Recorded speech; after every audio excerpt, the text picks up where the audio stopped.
Hi friends, आप देख रहे हैं मेरा यूट्यूब चैनल लीगल गुरु और मैं एडवोकेट राम सरोमण यादव। मैं आपको बता रहा हूँ लॉ से संबंधित जानकारी, धारा 9 भारतीय साक्ष्य अधिनियम शिनाख्त के बारे में। शिनाख्त कैसे होती है, तो फटाफट मेरे चैनल को सब्सक्राइब करें अगर पहली बार आप आए हैं तो। अगर नहीं तो फिर आप बने रहिए मेरे साथ। अगली वीडियो देखने के लिए बेल आइकॉन जरूर दबाएँ और प्लीज़ आपसे विशेष रिक्वेस्ट है कि लाइक का बटन जरूर दबा दें, क्योंकि आप वीडियो देखते देखते लाइक का बटन दबाना भूल जाते हैं।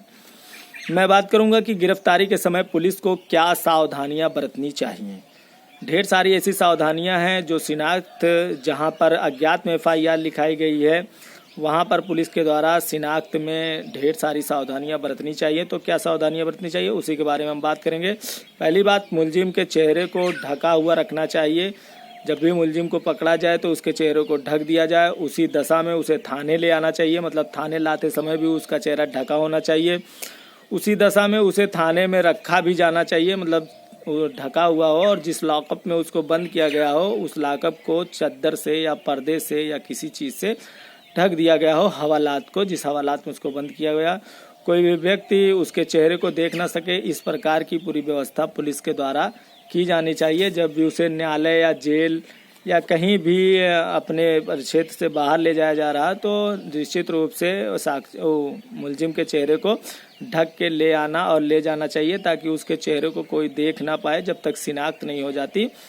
और एक सबसे महत्वपूर्ण बात यह है कि इन सभी सावधानियों को थाने पे एक जर्नल डायरी होती है और जर्नल डायरी के समान शासकीय अभिलेख में भी इसकी चर्चा होनी चाहिए। इसको पुलिस को लिखना चाहिए, दर्ज किया जाना चाहिए। ये जर्नल डायरी में भी और शासकीय अभिलेखों में भी इस बात को दर्ज करना चाहिए कि किस प्रकार अभियुक्त की गिरफ्तारी हुई और किस प्रकार उसको लेके आया गया, किस प्रकार उसको रखा गया और किस प्रकार न्यायालय और जेल तक ले जाया गया। इस बात की जानकारी जर्नल डायरी और शासकीय अभिलेखों में निश्चित रूप से पुलिस को करना ही चाहिए। विशेष चिन्ह जो बने हों शिनाख्त के समय, उसको छिपाने की एक व्यवस्था है। तो ये व्यवस्था उत्तर प्रदेश सरकारी आदेश की नियमावली की धारा का परिशिष्ट 20वें आदेश में इस बात को बताया गया है कि संदेहयुक्त व्यक्ति जिसके ऊपर संदेह है कि उसने अपराध को किया है, उस व्यक्ति के यदि दाग हो कोई, या कोई तिल हो, या कहीं कटा हो, उसकी नाक कटी हो, कान कटा हो, आँख कटी हो, या आँख में छिद्र हो, कोई ऐसी चीज़ हो तो, या होंठ उसके कटे हुए हों, इस तरह की अगर कोई अन्य विशिष्ट चिन्ह हो उसके शरीर पर जिससे उसको आम आदमी से अलग बना देते हैं, तो उन चिन्हों को किसी कागज़ के टुकड़े से या किसी पर्चे के टुकड़े से ढक देना चाहिए शिनाख्त करवाते समय। और एक चीज़ और है कि किसी व्यक्ति के चेहरे को, एक मामले में मैंने देखा था, उस मामले में लगभग 20-22 पर्ची पूरे चेहरे पे उसके निशान था अभियुक्त के, तो पूरी पर्ची चिपका दी गई थी। तो इस तरह का नहीं होना चाहिए कि पूरे चेहरे पे पर्ची चिपका दी जाए और व्यक्ति पहचान ही ना पाए, कि पूरा चेहरा ही ढक जाए और वास्तव में सही मुलजिम की पहचान ही ना पाए। तो इस तरह भी पर्ची नहीं चिपकानी चाहिए। एक आध दो अगर चेहरे पर कोई फाट है, कोई कट है या कोई विशेष चिन्ह है तो उसको चिपका देना चाहिए, और उसके साथ जितने भी लोग खड़े हों शिनाख्त में उन सबके चेहरे पर उसी जगह वो पर्ची को चिपका देना चाहिए। पर इस बात का विशेष ध्यान रखना चाहिए कि पर्ची इतनी ना चिपका दी जाए कि पूरा चेहरा जो है उसका ढक जाए। अपराध में अभियुक्त द्वारा निभाई गई भूमिका की टिप्पणी के बारे में अगर हम बात करें तो वो मजिस्ट्रेट जो शिनाख्त कर रहा है, जो साक्षी को बुला के पहचान करवा रहा है कि कौन सा व्यक्ति था जिसने घटना कारित की थी, उसे यह बात जरूर पूछना चाहिए कि जिस व्यक्ति की वो पहचान करने आया है साक्षी, उस साक्षी ने उस व्यक्ति को उस अपराध के अंतर्गत क्या करते देखा है, उसकी भूमिका क्या है, ये बात अपराध में वो कर क्या रहा था, कौन सा काम कर रहा था। अपराध जब हो रहा था तो 3-4 लोग मिलकर अपराध कर रहे थे, तो वो क्या कर रहा था जिसकी वो पहचान करने आया, इस बात को मजिस्ट्रेट को निश्चित रूप से उससे पूछ लेना चाहिए। 100 की शिनाख्त की बात करें, हम शिनाख्त की ही बात करें तो 100 के शिनाख्त की बात करते हैं हम। 100 के शिनाख्त के बारे में, 100 मतलब लाश के शिनाख्त के बारे में, तो कपड़े जो व्यक्ति पहना हुआ है या जूते पहना है या अंगूठी पहना है, घड़ी पहना है, ब्रेसलेट पहना है, चुल्ला पहना है या कोई धार्मिक चिन्ह उसके शरीर पर बना हुआ है या कोई धार्मिक चिन्ह वो पहना हुआ है या किसी प्रकार का जेवर पहना हुआ है, महिलाएं अक्सर जेवर पहनती हैं, तो चाहे लाश सड़ ही क्यों ना गई हो, इन सब के आधार पर उस लाश की पहचान शिनाख्त की जा सकती है और न्यायालय ऐसे साक्ष को एक्सेप्ट करता है। प्रकाश के महत्व के बारे में हम बात करें, जहां कभी कभी रात में डकैती होती है या रात में कोई घटना घटती है तो वहां पर प्रकाश की क्या व्यवस्था थी, ये बहुत ही महत्वपूर्ण प्रश्न है। रात की घटना में प्रकाश बहुत ही महत्वपूर्ण चीज़ है, तो इस बात का स्पष्टीकरण होना चाहिए कि कौन सा प्रकाश का क्या साधन था वहाँ पर।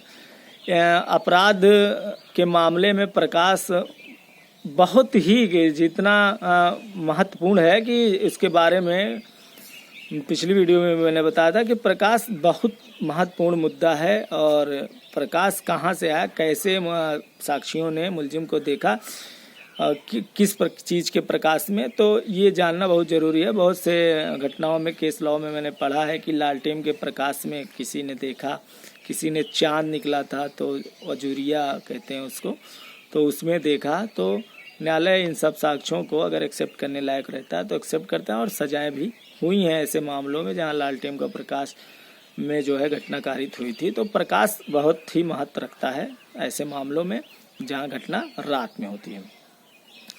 शिनाख्त अभियुक्त की गिरफ्तारी या पहचानी जाने वाली संपत्ति की बरामदगी के ठीक आवश्यक बाद ही उसकी शिनाख्त करवा लेनी चाहिए। जो व्यक्ति है, जैसे मुलजिम को पुलिस गिरफ्तार करवा के लाती है तो उसके तुरंत बाद या चोरी में या कहीं से बरामद की जाती है कोई संपत्ति तो उसके ठीक बाद जल्द से जल्द, जितनी जल्दी हो सके उतनी जल्दी जो है पुलिस को शिनाख्त करवा लेनी चाहिए। चाहे वो सामान की शिनाख्त हो या मुलजिम की शिनाख्त हो, दोनों शिनाख्त जितनी जल्दी हो सके उतनी जल्दी करवा लेना चाहिए। तो ऐसी शिनाख्त जो है न्यायालय एक्सेप्ट करता है, सुरक्षित मानी जाती हैं। और शिनाख्त में मैंने बताया है पिछली वीडियो में, जो भी सावधानियां हों उस सावधानियों का पालन अवश्य रूप से करनी चाहिए। तो ऐसे अभियुक्त की शिनाख्त जो पहले से ही शिकायतकर्ता से परिचित है, जिसने FIR लिखवाई है, वादी जो है उससे अगर कोई व्यक्ति पहले से ही परिचित है जिसने अपराध किया है, तो ऐसे व्यक्ति की शिनाख्त करवाना कोई उचित नहीं है या ठीक नहीं है, क्योंकि वो आदमी पहले से जानता है उसको जिसने अपराध किया है, तो कोई महत्व नहीं रखता है। क्रिमिनल मामलों में सत्यापन की बात करते हैं हम। कभी कभी साक्षियों के कथन की सत्यता जानने के लिए मजिस्ट्रेट द्वारा निश्चित स्थानों का परीक्षण किया जाता है। कहाँ जो है वो कहाँ घटना हुई है, इस बात को जानने के लिए मजिस्ट्रेट द्वारा जो है वहाँ साक्षियों से पूछा जाता है कि घटना कहाँ हुई, और जो है घटना जहाँ हुई है वहाँ से जो है जाके मजिस्ट्रेट द्वारा एक नक्शा वगैरह तैयार किया जाता है। तो एक टिप्पणी तैयार की जाती है और इसे ही सत्यापन की कार्रवाई कहते हैं। ऐसे मामलों में तथ्य जो घटना के समय को स्थापित करते हैं, चाहे तथ्य विवादक हों या सुसंगत तथ्य हों, दोनों ही भारतीय साक्ष्य अधिनियम की धारा 8 के अंतर्गत ग्रह हैं। मैंने पहले भी बताया था इस बात को और अभी बता रहा हूँ। तथ्य जो घटना के समय को स्थापित करते हैं, जो घटना के समय को बताते हैं, उन्हें जो है वे सुसंगत तथ्य होते हैं या विवादक तथ्य, दोनों को ही न्यायालय एक्सेप्ट करती है धारा 9 के अंतर्गत। चोटों की आयु और मृत्यु का समय सुसंगत है। चोटों की आयु, जैसे चोट लगे कितनी देर हुई है, तो चोटों की दशा देख के डॉक्टर बता देता वो, और वो मृत्यु कितनी देर बाद हुई है, इस बात को लेके जो है सुसंगत है। ये दोनों ही न्यायालय एक्सेप्ट करती है। चोटों की आयु और मृत्यु का समय दोनों ही डॉक्टर द्वारा निर्धारित की जाती है और दोनों ही सुसंगत हैं और न्यायालय इसको एक्सेप्ट करता है। तो मिलते हैं अगले वीडियो में, और उम्मीद है कि वो वीडियो लास्ट वीडियो होगी धारा 9 की। जय हिंद, जय भारत।